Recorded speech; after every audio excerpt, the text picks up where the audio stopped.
Assalamualaikum warahmatullahi wabarakatuh. Adapun tujuan kami sini untuk mempresentasikan PPT kami yang berjudul tentang Computing Platform as Service PAS, yang dimana dibawakan oleh saya sendiri, oleh Duni Syaritonga, Masria Rambe, Nur Habibah Sebuan, Adi Faulia Rasha. Baiklah, di sini kami akan menjelaskan tentang cloud computing, yang mana dibawakan kawan kami Nur Habibah Sebuan. Baiklah, cloud computing. Pengertian cloud computing adalah komputasi awan adalah di mana informasi secara permanen tersimpan di server di internet dan tersimpan secara sementara di komputer pengguna atau slide seperti desktop, komputer, tablet, netbook, komputer tembok. Platform as a Service atau PaaS. PaaS adalah development platform berbasis web, di mana Anda bisa menggunakan untuk membuat sebuah aplikasi web. PaaS akan menggunakan kesempatan bagi para developer dari berbagai tingkat pengetahuan untuk mengembangkan aplikasi secara cepat dan murah. Yang kedua, pada PaaS kita membuat sendiri aplikasi software yang kita inginkan, termasuk skema database yang diperlukan. Baiklah, akan dilanjutkan teman saya, Hanifah Ulia. Kelebihan dan kekurangan. 1. Kelebihan.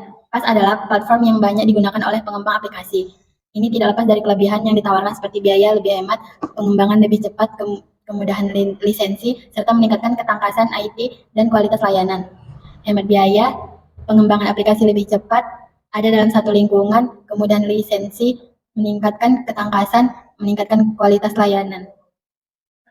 2. Kekurangan. Meskipun mudah diterapkan dan menawarkan banyak kelebihan, namun PaaS juga memiliki sejumlah kekurangan. Sebut saja seperti terlalu tergantung pada vendor, risiko login, kompatibilitas, hingga risiko keamanan. Berikut pembahasannya. Keuntungan menggunakan PaaS.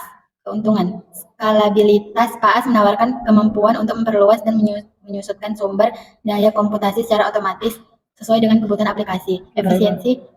Efisiensi biaya. Dengan PaaS, organisasi tidak perlu berinvestasi dalam infrastruktur IT yang mahal. Mereka dapat membayar hanya untuk sumber daya yang digunakan. Percepatan waktu ke pasar PaaS memungkinkan pengembangan untuk lebih cepat merilis aplikasi baru tanpa harus mengatur sendiri lingkungan produksi. Baiklah, sini saya akan menjelaskan cara kerja PaaS. Cara kerja PaaS mencangkup menggunakan cloud publik, pribadi, dan hibrid untuk menerima layanan yang dikirim dari provider cloud melalui web browser atau antarmuka dan selidiki provider. Developer dapat mengakses berbagai fitur dan alamat yang diperlukan untuk mengembangkan aplikasi seperti hosting, web, server, database, perekaman log, dan banyak lagi. Untuk layanan sendiri, PaaS menyediakan berbagai layanan yang antaranya meliputi 1. Desain aplikasi, 2. Development aplikasi, 3.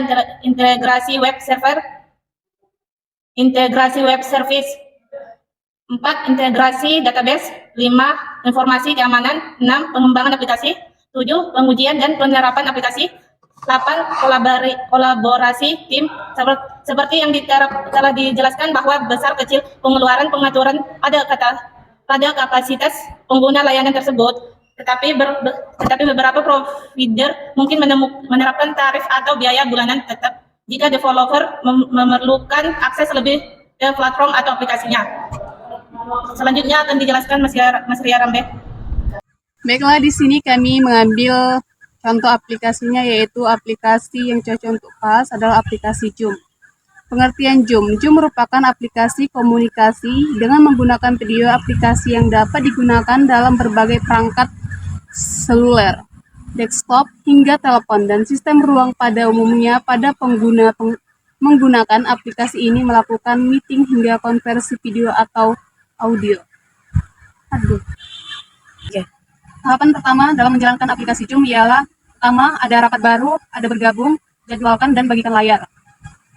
Tahapan kedua yaitu untuk membuat sebuah percakapan, ini adalah tampilannya.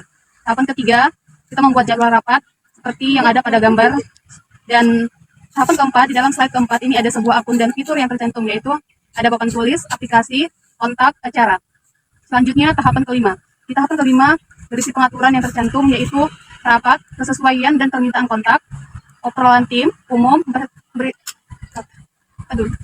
kelima selanjutnya itu ada tampilannya rapat, kesesuaian dan permintaan kontak, obrolan tim, umum, pemberitahuan, aksesibilitas, dan ada cara menambahkan kontak melalui pindahkan ke kode QR.